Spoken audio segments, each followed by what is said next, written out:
Grabe naman ang story ni Miss Katrina Halili, napaka-cute. Panoorin po natin ito. Wala tayong tinatapakang tao. Kaya lang si Mr. B lang ang gusto ni si Miss B lang ang gusto ni Mr. B. Ano bang magagawa natin? Charot! Just lang. Yes. Just lang yun, just lang. So, ayun. At saka during that time, bago pa lang kaming close ni Mr. B. 'Di ba? Siyempre January kami 'di ba first time nga namin nag-usap. Gusto niyo explain ko pa? Sa 28. First time naming nag-usap nung vlog namin as in. At yung inopen ko dun is friendship. Hindi puso. Okay? Oh no! Maging okay kayong dalawa, komportable. So, sakto nga yung naisip ko na, sabi ko, dapat yung unang vlog namin ni Chris, interview. Kasi parang breaking the ice. For me pala yun. For me pala yung breaking the ice. Para break the ice muna, 'di ba? Para makampante muna ako kasi nga hindi nga tayo kampante na.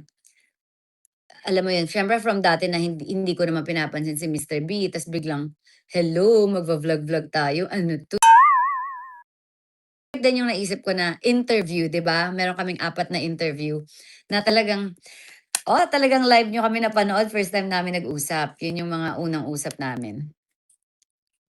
Na first time niya naririnig sa bibig ko yung mga sinasabi ko, gano'n. So for me pala yun, hindi yun para sa inyo, para maging kampante ako. Kasi you know me naman, 'di ba? 'Di ba sabi ko nga dati nod lang ako kay Miss Debbie, parang gano'n lang. Tapos aakyat na ako sa taas. So yun, yung 4 na first vlog namin is para sa akin pala. 'Di ba, unti-unti, after nun umalis na siya. Pumunta na siya ng US, 'di ba? Tas medyo usap-usap, ano siya, nagre-report siya sa mga benta niya sa Balm. Natutuwa naman ako, ang cute. Wow! Tapos parang nagkayayaan ng El Nido, sumama siya. So, technically, parang yun yung first time na nag-bonding, 'di ba? Pero siyempre ilang pa din 'no, kasi parang wait, kung tutuusin parang pang-ilan pa lang din yun. You know me naman, hindi ako masyadong magpapalagay agad yung loob. Medyo, 'di ba, ano tayo, slow burn. Slow burn, Samoy! 'di ba? Pero yun na nga, ang inopen natin kay Mr. B nung January is friendship. Wala akong halong kung ano-ano na umaasa ako, wala. Ang ginawa ko is open yung friendship for Katie. Halo-halo diyan na parang crush ko siya, baka may pag-asa, walang gano'n. Okay? Kaya yung mga ibang namba-bash sa akin na ang arte ko daw, eh, bakit anong arte, parang tropa ko nga siya, 'di ba? Minsan parang 'pag kinakausap ko siya hindi ako sweet, tropa nga, 'di ba? Hindi ka sweet sa tropa mo. I mean, kung sweet ka sa tropa mo, may pagnanasa ka sa tropa mo, 'di ba, guys? So, ayun.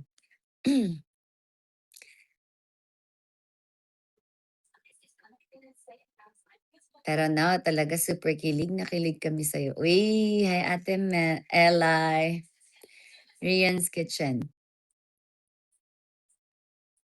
So, yun. Hindi namin alam, hindi namin sinasadya. Basta ako, yung pag-collab-collab namin, parang basta nung may nagsabi sa'kin na makipag-collab kayo, ayoko. Ang sinishare ko lang is yung sa akin, sa amin ni Katie, kasi siya hindi ako mayabang, Hindi ako marunong makipag-collab, mahiyain ako tapos makikipag-collab ako.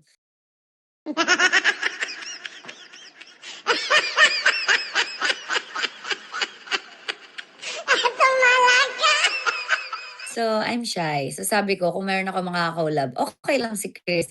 Like ang bonding is samahan ko si Katie, silang dalawa nagmu-music sila, 'di ba? Turuan niya ng voice lesson, turuan niya ng organ. So, for me, okey yung gano'n,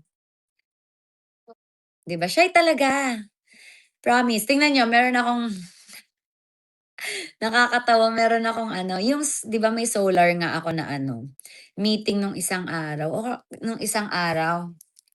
Tapos pinapa-spills ako. Eh, ang daming tao, pinalabas ko silang lahat, pati si Mr. B. Naloka sila kasi nahihiya ako, tinitingnan nila ako. Yun.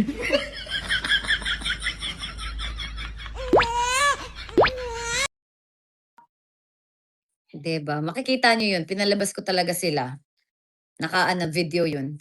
Sabi ko, "Labas kayo." Hinila ko sila palabas, ang dami nila, guys.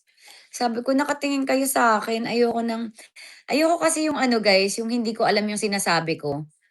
Tapos mauutal ako, tapos mabe-brain fog ako, tapos magba-blush ako, tapos maraming nakatingin." Parang bata na ano, shy. That's very me. I don't know, hindi bagay sa face ko pero that's me talaga.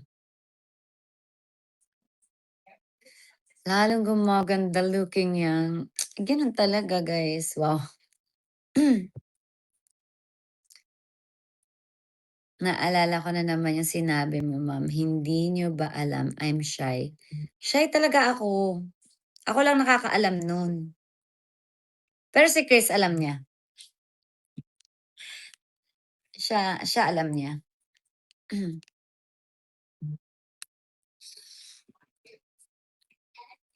'Di pa ba tayo magiging fresh? May stem cell, may Sip to Glow, collagen, dami na nating iniinom, 'Di puwedeng hindi tayo maging fresh. Tapos gumaan pa yung life natin nung dumating si Mr. B, o 'di ba? Hmm.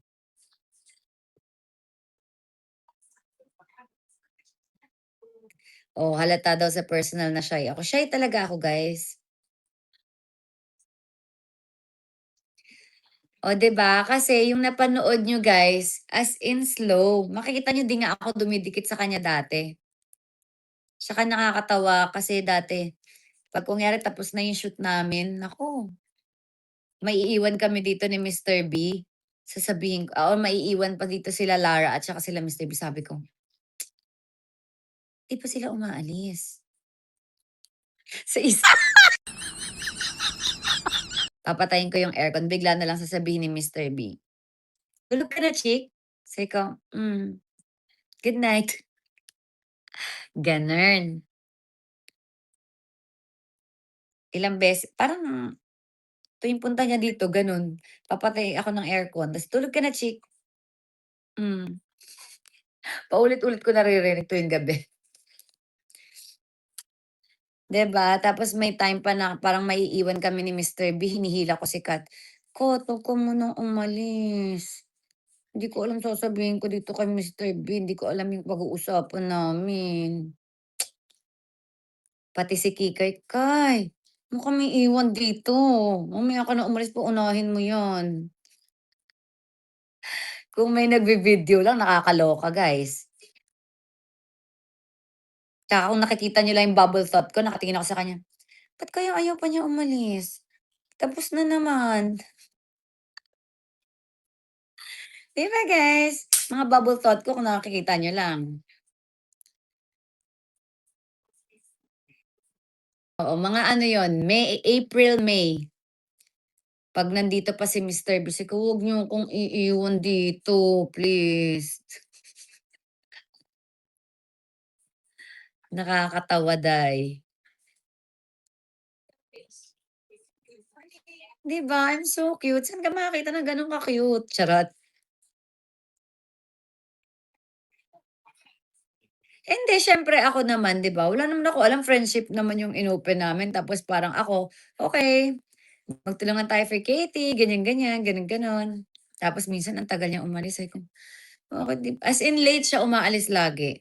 Late tuloy ako nakakatulog kasi hindi ko naman masabing, "Uwi ka na."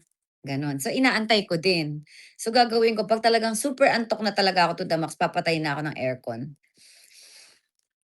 Tapos stretching ako. Pero yun kung yun na sila magsasabi na, "Alis na po, tulog ka na, good night." Gano'n.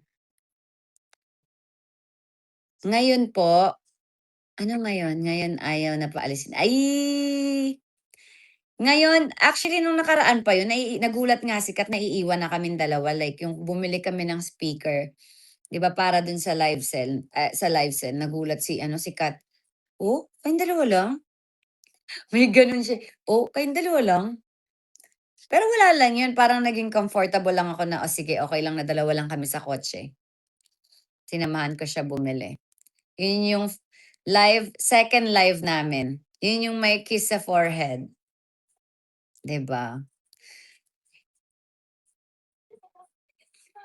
May pa-kiss kayo sa forehead. At ito pa nakakaloka, gustuhan ako, day.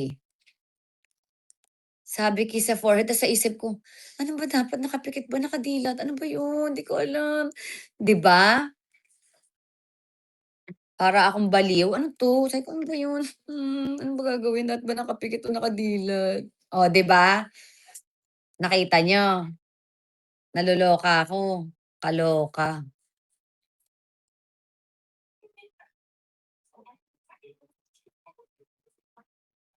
Ang laugh mo, 'di ba? Akala mo ano, first time ang pota. Eh, talagang yun talaga yung sa isip ko. Tingnan niyo yung mukha ko dun, kinakabahan ako, ta's sa isip ko, ano ba dapat, nakapikit ba o nakadilat, baka sabihin nila feel na feel ko, ano ba yun? Kinakabahan talaga ako, guys, promise. High school ang peg, eh, wala, ganun talaga.